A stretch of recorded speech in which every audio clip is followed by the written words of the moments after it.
मलिकवाल से खबर शामिल करते हैं हमारे नुमाइंदे सैयद मसूद गिलानी की रिपोर्ट के मुताबिक पीरियड कॉलेज मलिकवाल में सालाना फन गाला का एहतमाम किया गया। इलाका भर से तलबात और खवातीन की बड़ी तादाद में शिरकत। पीरियड कॉलेज मलिकवाल में सालाना फन गाला का एहतमाम किया गया, जिसमें इलाका भर से तलबात और खवातीन की बड़ी तादाद ने शिरकत की। फन गाला में चारों सूबों के कल्चर को फरोग देने के लिए स्टॉल लगाए गए।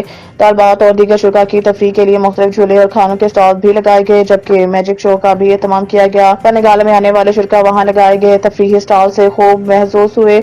इस मौके पर पीरियड कॉलेज मलिकवाल के सरबराह मिर्जा उस्मान ने गुफ्तगू करते हुए कहा कि इस फन गाला का मकसद बच्चों का तालीम के साथ तफरीह मुहैया करना है। उन्होंने कहा कि ऐसे सरगर्मियों से बच्चों और बच्चियों में एतमाद पैदा होता है और इनमें मुख्तलिफ साहित्यों के बारे में आगाही पैदा होती है। सुपीरियर कॉलेज मलकवाल के अंदर फैमिली फेस्टिवल का इनेकाद किया गया, जिसमें तहसील मलकवाल की कसीर तादाद ने शिरकत की। ख़वातीन थी, मुख्तलिफ स्कूल्स की फ़ीमेल टीचर्स थी, हमारी बेटियाँ थी।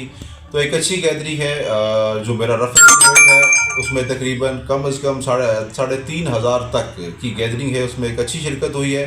तो उसके लिए मैं तहसील मलकवाल का शुक्रगुजार भी हूँ। एक अच्छा फैमिली इवेंट था और इंशाल्लाह इस इवेंट को हम दोबारा भी ऑर्गेनाइज़ करेंगे और इंशाल्लाह इसको अच्छे तरीके से ऑर्गेनाइज़ करेंगे। Thanks to all of you, बहुत शुक्रिया।